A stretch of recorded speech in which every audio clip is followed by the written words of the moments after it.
আসসালামু আলাইকুম ওরহমতুল্লাহি ওবরাকাতুহ। কোরআন, হাদিস ও দোয়া এর আলোকে ৩৬৫ দিনের ডায়েরি থেকে আজকের ৫ মে ২০২০ এর ডায়েরি আলোচনা করছি। প্রথমে কোরআন।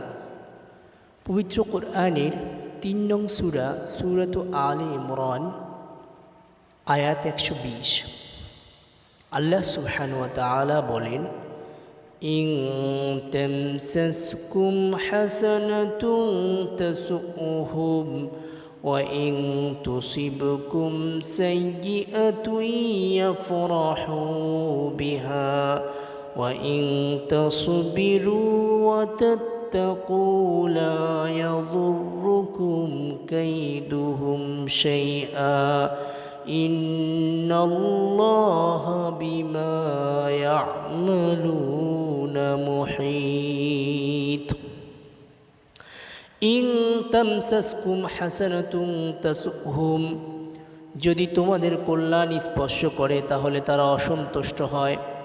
ওয়া ইন তুসিবকুম সাইয়্যাতুন ইয়াফরাহু বিহা, আর যদি অমঙ্গল উপস্থিত হয় তখন তারা আনন্দিত হয়ে থাকে।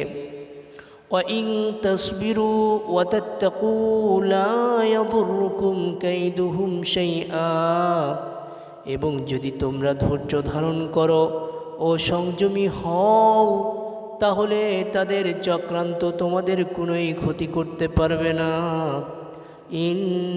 ইন্নাল্লাহা বিমা ইয়া'মালুনা মুহীত, তারা যা করে নিশ্চয়ই আল্লাহ তার পরিবেষ্টনকারী। হাদিস, কেউ যেন কারো উপহার তুচ্ছ মনে না করে। রাসূল আকরাম সাল্লাল্লাহু আলাইহি ওয়াসাল্লাম মুসলিম নারীদেরকে নির্দেশ দিয়েছেন তারা যেন অপর মুসলিম প্রতিবেশী নারীর হাদিয়াকে তুচ্ছ মনে না করেন। বুখারী হাদিস ২৫৬৬। عن أبي هريرة رضي الله تعالى عنه عن النبي صلى الله عليه وسلم قال يا نساء المسلمات لا تحقرن جارة لجارتها ولو فرس شاة।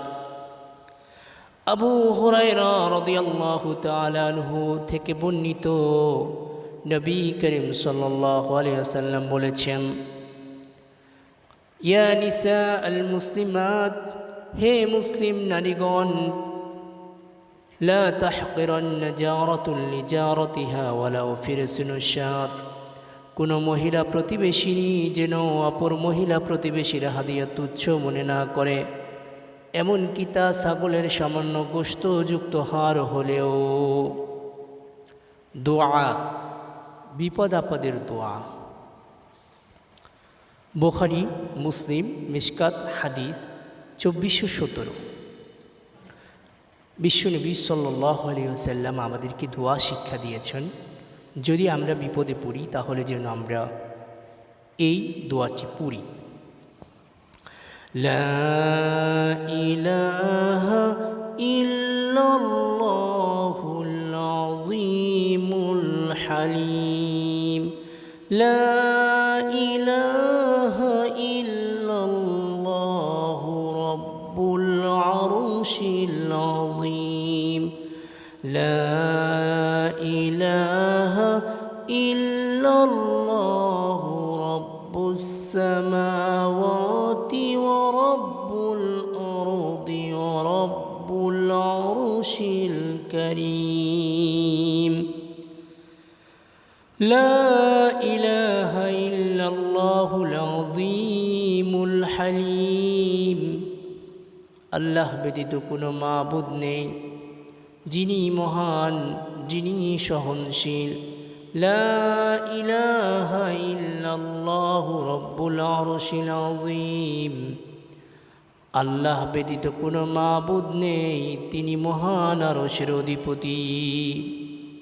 লা ইলাহা ইল্লাল্লাহু রাব্বুস সামাওয়াতি ওয়া রাব্বুল আরদি ওয়া রাব্বুল আরশিল কারীম। আল্লাহ ব্যতীত কোনো মাবুদ নেই, তিনি আকাশ ও পৃথিবীর প্রতিপালক এবং মহান আরশের মালিক। সবাই চলুন আবারও পড়ি, লা ইলাহা ইল্লাল্লাহুল আযীমুল হালিম। লা ইলাহা ইল্লাল্লাহু রাব্বুল আরশিল আযীম। লা ইলাহা ইল্লাল্লাহু রাব্বুস সামাওয়াতি ওয়া রাব্বুল আরদি ওয়া রাব্বুল আরশিল কারীম।